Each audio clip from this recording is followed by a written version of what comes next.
Hello all, welcome back to our channel. So in this video we will discuss the explanation of unit 4, that is e-global business strategies. Previous videos lo e-global business subject ki sambandhinchina first, second, third unit explanation already upload chesinanu ma channel lo.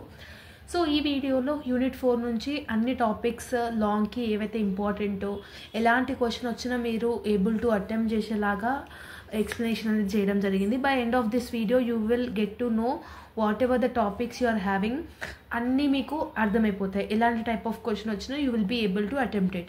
As in the previous videos also నేను ఏం చెప్పిన, ఈ global business subject అనేది generalised subject. Okay, so ఈ particular 4th యూనిట్లో మనం whatever the strategies we are following for the ఈ global business దాని గురించి మాత్రమే నేర్చుకుంటాము.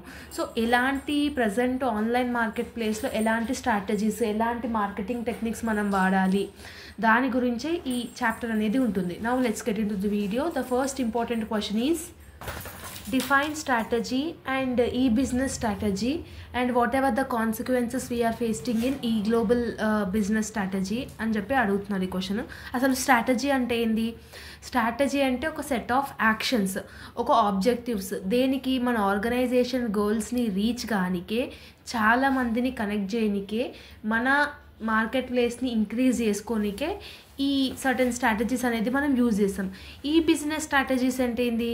ఇంటర్నల్ అండ్ ఎక్స్టర్నల్గా కమ్యూనికేషన్ చేసి ఎలక్ట్రానికల్లీ. ఓకే, ఈ బిజినెస్ అని అంటే ఎలక్ట్రానిక్ బిజినెస్ కాబట్టి ఎలక్ట్రానికల్గా కొన్ని స్ట్రాటజీస్ చేయడం. ఫర్ ఎగ్జాంపుల్ కూపన్స్ ఇవ్వడం కానివ్వండి, అడ్వర్టైజ్మెంట్ చేయడం కానివ్వండి, ఇవన్నీ ఎలక్ట్రానిక్కి సంబంధించినవి, అవునా? సో ఈ బిజినెస్ స్ట్రాటజీ అంటే ఇది. What are the consequences faced if ఈ బిజినెస్ స్ట్రాటజీ ఈజ్ అన్క్లియర్? ఒకవేళ ఈ బిజినెస్ స్ట్రాటజీ లేకపోతే మనం ఏమేం ప్రాబ్లమ్స్ అనేది ఏమంటారు అచీవ్ చేస్తాము, ఏమేం ప్రాబ్లమ్స్ అనేది వస్తాయనంటే ద ఫస్ట్ వన్ వచ్చేసి ఎస్టిమేషన్, ల్యాక్ ఆఫ్ ఎస్టిమేషన్ అనేది ఉంటుంది. అంటే డిఫరెంట్ అడ్వాంటేజెస్ అనేది మనము పొందుతామన్నమాట ఇఫ్ ఎనీ ఎలక్ట్రానికల్లీ మనం ఏమైనా యూజ్ చేస్తే, అవునా? ఇప్పుడు ముందర దాంతో కంపేర్ చేసుకుంటే, ట్రెడిషనల్ మార్కెట్ వాల్యూతో కంపేర్ చేసుకుంటే, when it comes to online your business will expand and lots of customers will be getting to know. So opportunities అనేది మిస్ అయిపోతాం ఒకవేళ స్ట్రాటజీస్ వాడకపోతే, ఈ బిజినెస్ స్ట్రాటజీస్ వాడకపోతే. ఇంకొకటి, ఇట్ ఈస్ ఇంప్రాపర్లీ డైరెక్టెడ్, అంటే తప్పుదారిలో వెళ్ళడానికి కూడా రిజల్ట్ అనేది వస్తుంది ఇఫ్ బిజినెస్ స్ట్రాటజీస్ లేకపోతే. నెక్స్ట్ వచ్చేసి లిమిటెడ్ వరకే టెక్నికల్ సపోర్ట్ అనేది ఉంటుండే. ఒకవేళ ఈ బిజినెస్ స్ట్రాటజీస్ యూజ్ చేయకపోతే మనకు ఒక సర్టన్ టైప్ ఆఫ్ లిమిటెడే ఉంటుండే, అవునా? ఇలా డిఫరెంట్గా ఉంటాయి. సో ఇది నాట్ లైక్ సీక్వెన్షియల్గా ఎప్పుడైతే రిపీటెడ్ అయితే కాలేదు, బట్ ఒక చిన్న ఏమంటారు తెలవాలి కాబట్టి మనం ఈ క్వశ్చన్ అనేది డిస్కస్ చేసుకుంటున్నాం. Explain the generic strategy process model of developing an ఈ గ్లోబల్ బిజినెస్ స్ట్రాటజీ అని అంటున్నాను. ఇది చాలా ఇంపార్టెంట్ క్వశ్చన్. ఈ జెనరిక్ స్ట్రాటజీస్లో మొత్తం 4 స్టేజెస్ ఉంటాయి. ద ఫస్ట్ వన్ వచ్చేసి analysis, second one objectives, third one వచ్చేసి డెఫినేషన్, ఫోర్త్ వన్ ఇంప్లిమెంటేషన్. అంటే మనం ఎలాంటి స్ట్రాటజీస్ని యూజ్ చేసేటప్పుడు ఎలాంటి ప్రాసెస్ అనేది యూజ్ చేయాలి. ఫస్ట్ వన్ వచ్చేసి అనాలిసిస్ చేయాలి. అనాలిసిస్ అంటే ఏంటి? సిచ్యువేషన్ని ఏంటో అని చెప్పేసి మనకు అర్థం కావాలి. The information in an organisation we need to get it అనమాట. సో ఎప్పుడైతే మనకి ఇన్ఫర్మేషన్ని మనం అనాలిసిస్ చేస్తామో అప్పుడే మనం దానికి తగ్గట్టుగా ఎలాంటి స్ట్రాటజీస్ మెయింటైన్ చేయాలని చెప్పేసి ఉంటుంది. That is the first stage. అది ఇంటర్నల్గా కానివ్వండి, ఎక్స్టర్నల్గా కానివ్వండి, మీకు అంత మార్కెట్ గురించి కానీ, కస్టమర్స్ గురించి కానీ, మీ ప్రొడక్షన్ గురించి కానీ, everything internal and external information నీకు తెలిస్తేనే you will get to know about your strategic analysis, right? Next one వచ్చేసి స్ట్రాటజిక్ ఆబ్జెక్టివ్స్. ఈ స్ట్రాటజిక్ ఆబ్జెక్టివ్స్ అంటే ఏంటి? నీ యొక్క విజన్ ఏంటి, నువ్వు ఏం గోల్ని అచీవ్ చేసుకుంటున్నావు అని చెప్పేసి నీకు తెలిసి ఉండాలి, ఓకేనా? సో ఇది ఒక డైనమిక్ ఇన్ నేచర్ అనమాట. So whatever the goals, whatever the process we are having మనం ఇన్స్టెంట్గా రిసీవ్ చేయాలి. అంటే మన ఈ బిజినెస్ అనేది ఎఫెక్టివ్గా, ఎఫిషియెంట్గా, ఇంటిగ్రేట్గా వర్కౌట్ అయ్యేటట్టుగా ఉండాలి, ఓకేనా? సో సెకండ్ స్టెప్ ఏంటంటే strategic objectives. We need to get down the whatever the goals we are having, that we need to understand it అనమాట. నెక్స్ట్ థర్డ్ వన్ వచ్చేసి స్ట్రాటజిక్ డెఫినేషన్. సో ఈ strategic definition అనేది 2 types లాగా divide అయి ఉంటుంది. The first one వచ్చేసి ఈ business channel priorities. అంటే ఇప్పుడు మనం డెసిషన్ తీసుకోవాలి, దాన్ని 2 స్టేజెస్ లాగా డివైడ్ చేయాలి. మన ఒక ప్రొడక్షన్కి, మన యొక్క ఆర్గనైజేషన్కి ఎలాంటి decision correct, that is the decision number 1. Decision number 2 ఏంటి, market and product development strategies. అంటే మన ఆర్గనైజేషన్ గోల్స్ కాకుండా మార్కెట్ని అండర్స్టాండ్ చేసుకొని ప్రోడక్ట్ని డెవలప్ చేసుకునేలాగా కూడా డెసిషన్ అనేది ఉండాలి. That is the thing of the decision 2. So ఇందులో మీకు మార్కెట్ డెవలప్మెంట్ ఉంటుంది, మార్కెట్ పెనిట్రేషన్ ఉంటుంది, ఇట్లా డిఫరెంట్గా ఉంటాయి. ఇవన్నీ ఏం అవసరం లేదు. ఈ 4 స్టేజెస్ ఏవైతే ఉన్నాయో దాన్ని మీద క్లియర్గా రాస్తే సరిపోతుంది. దాని లోపల ఇన్సైడ్ మ్యాటర్స్ ఇవన్నీ ఏవైతే ఉన్నాయో it's not that much necessary, because 8 marks answer కాబట్టి 4 నేర్చుకుంటే సరిపోతుంది. ఓకేనా. అండ్ నెక్స్ట్ వన్ వచ్చేసి స్ట్రాటజీ ఇంప్లిమెంటేషన్. ఈ స్ట్రాటజీ ఇంప్లిమెంటేషన్ ఏంటి అని అంటే, వన్స్ మనము అంత అనాలిసిస్ చేసుకున్నాము, మన గోల్స్ ఏందో అర్థం చేసుకున్నాము, డెసిషన్స్ అన్ని తీసేసుకున్నాం, తర్వాత లాస్ట్ స్టెప్ ఏంటి, మనం దాన్ని ఇంప్లిమెంట్ చేయాలి కదా. Then only we will easily get to know అనమాట.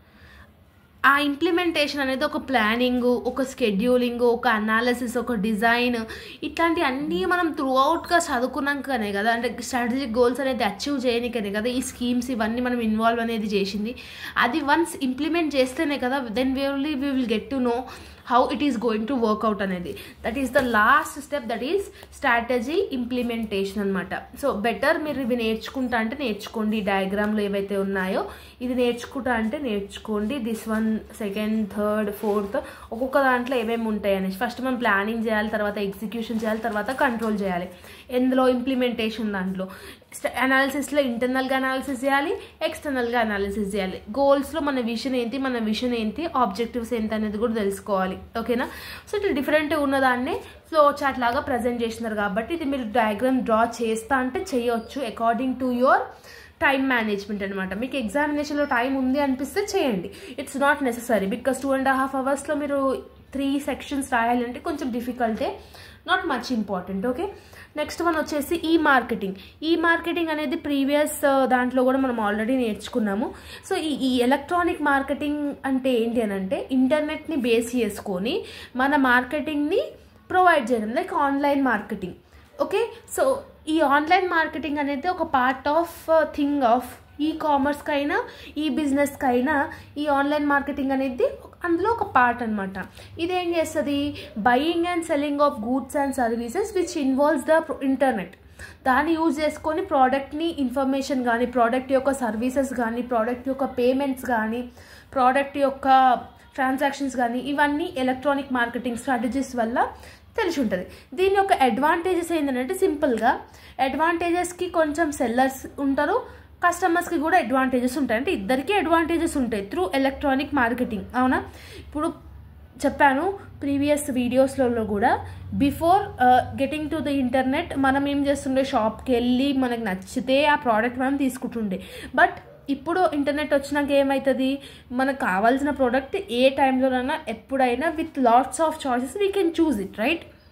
అడ్వాంటేజెస్ టు సెల్లర్స్కి ఏమేమి అడ్వాంటేజెస్ ఉంటుంది అని అంటే, first one access to all markets. అంటే ఎవరైతే అమ్ముతున్నారో ఆ ప్రోడక్ట్కి వాళ్ళు గ్లోబల్ వైజ్గా కస్టమర్స్ అనేది ఉంటారు. అవునా. సో వాళ్ళకి వాళ్ళ యొక్క సప్లై చైన్ మేనేజ్మెంట్ అనేది ఎక్స్పాండ్ అవుతుంది. ట్రెడిషనల్ మార్కెటింగ్ లాగా కాకుండా, లైక్ ఒకటే సర్టన్ పీపుల్ కాకుండా, ఒకటే ప్లేస్లో పీపుల్ కాకుండా త్రూ అవుట్ ద వరల్డ్ వాళ్ళ ప్రోడక్ట్ని బై చేసుకునే కస్టమర్స్ ఉంటారు, వాళ్ళ స్ట్రాటజీస్ని చూసే కస్టమర్స్ ఉంటారు, డిఫరెంట్. సెకండ్ వన్ వచ్చేసి గ్లోబల్ మార్కెటింగ్ అంటే ఏంటి, త్రూ అవుట్ ద వరల్డ్ వాళ్ళ యొక్క ప్రోడక్ట్స్ కానీ ఇవన్నీ యాక్సెస్ అవుతున్నాయి కాబట్టి చీపర్ రేట్కి మనం ఉంటుంది. Like for example, a sole trader having the business of hair oil in some local area in India can sell its product and services anywhere in the globe and that too a comparatively lower marketing cost. ఎప్పుడైతే మనము మన బిజినెస్ని global వైజ్గా expand చేస్తామో ఆటోమేటిక్గా production cost అనేది తగ్గుతుంది, product యొక్క ప్రైస్ని కూడా తక్కువ చేస్తాం. సో అట్లా తక్కువ చేసినప్పుడు lots of customers will gain in to the organisation. That is the thing of global marketing.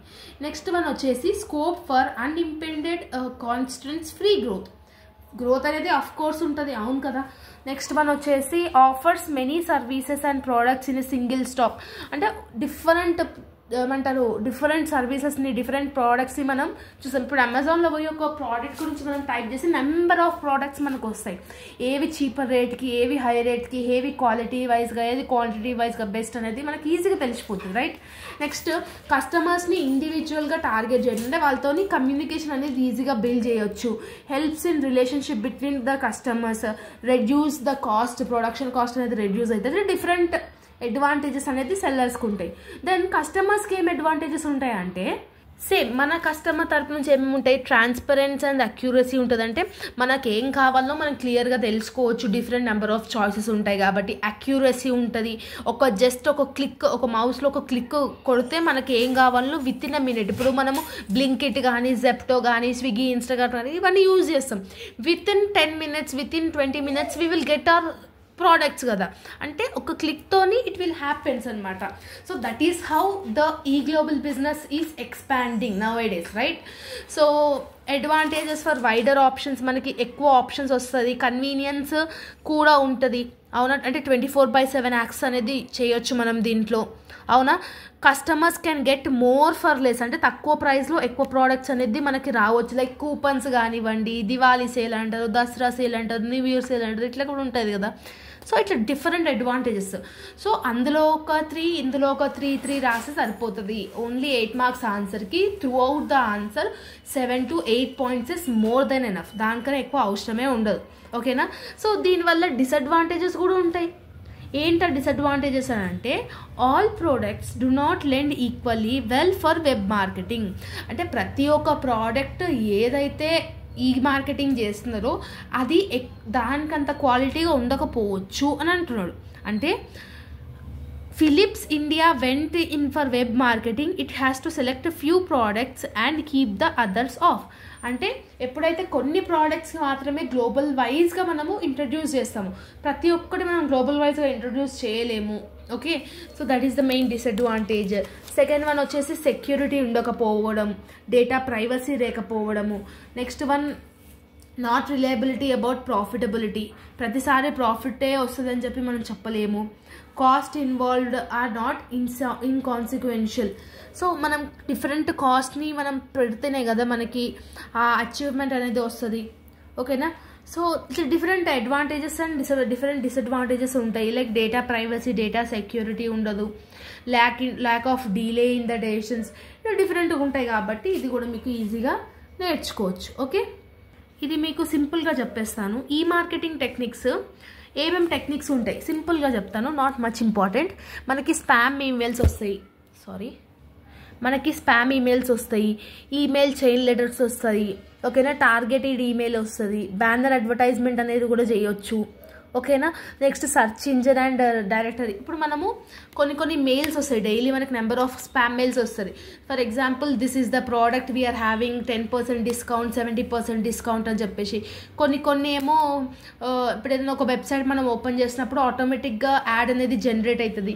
ఇవన్నీ ఏంటి అని అంటే ఈ మార్కెటింగ్ టెక్నిక్స్ అనమాట. అంటే ప్రతి ఒక్కరు దాన్ని చూసేలాగా ఉంటుంది అనమాట. బ్యానర్ అడ్వర్టైజింగ్ ఉంటుంది, అంటే డిఫరెంట్ టైప్స్ ఆఫ్ అడ్వర్టైజ్మెంట్స్ ఉంటాయి కాబట్టి ఇట్స్ ఆల్ కాల్డ్ స్ట్రాటజీస్ అనమాట.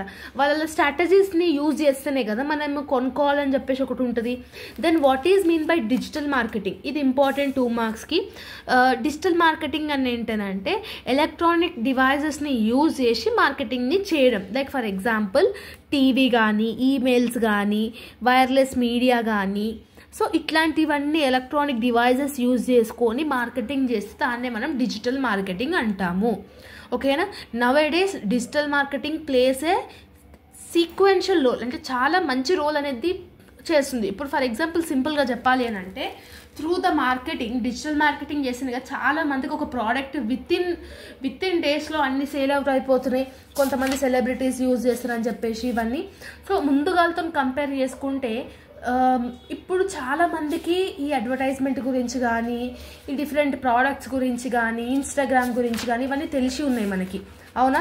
సో ఇట్లా డిఫరెంట్ ఆన్సర్ అనేది మీరు ఓన్గా కూడా రాసేయచ్చు, no problem in that, okay.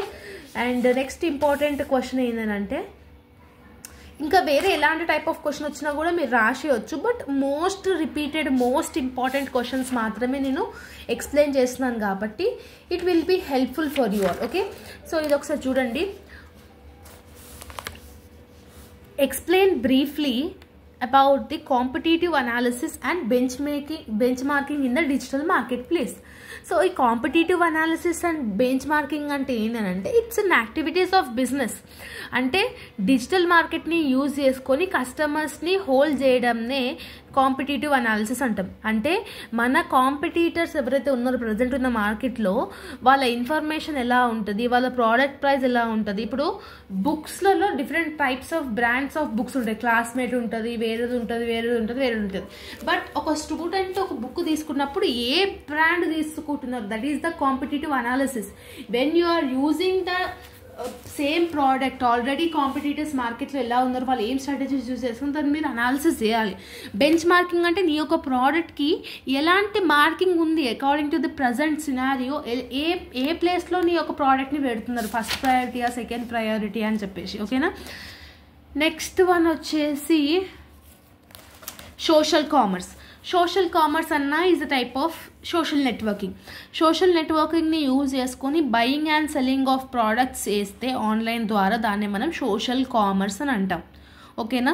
So ఈ సోషల్ కామర్స్ అంటే ఏంటంటే ఫర్ ఎగ్జాంపుల్ ఫేస్బుక్ని, ఇన్స్టాగ్రామ్ అంటే నాకు ఒకటి గుర్తుకొచ్చింది. ఇప్పుడు ప్రజెంట్ నేను కొన్ని ఇన్స్టాగ్రామ్ రీల్స్ చూసిన, లైక్ ఒక ప్రోడక్ట్ ఒక సెలబ్రిటీ యూజ్ చేస్తుందని చెప్పి పెట్టంగానే మనం ఆ ప్రోడక్ట్ని మనం తెచ్చుకుంటాం. ఫర్ ఎగ్జాంపుల్ ఇంకొంతమంది ఆదివాసీ హెయిర్ ఆయిల్ అని చెప్పి చాలా ప్రమోషన్స్ చేస్తున్నారు, సెలబ్రిటీస్ కానివ్వండి. ఆ ప్రమోషన్ చాలామంది 90% ఆఫ్ ది పీపుల్ అనేది దాన్ని బై చేసినారు. That is called social commerce. Through the use of the digital media, social మీడియాని యూజ్ చేసుకొని buying and selling of the products చేస్తే త్రూ ఆన్లైన్, దాన్ని మనం సోషల్ కామర్స్ అని అంటాం. సో జస్ట్ మీకు అండర్స్టాండ్ అవ్వాలని చెప్పేసి చెప్తున్నాను. సో ఇంకా మోస్ట్లీ ఇవే క్వశ్చన్స్ వస్తాయి. సో ఈ క్వశ్చన్స్ ఏవైతే చెప్పి ఉన్నానో దాన్ని మీరు బాగా ప్రాక్టీస్ చేయండి. It will be enough. Okay. So this is all about the video. If you like this video then do like, share, comment and subscribe to our channel and share with all your friends and groups. And all the very best for your examination preparation. See you all in the next video. Bye bye everyone.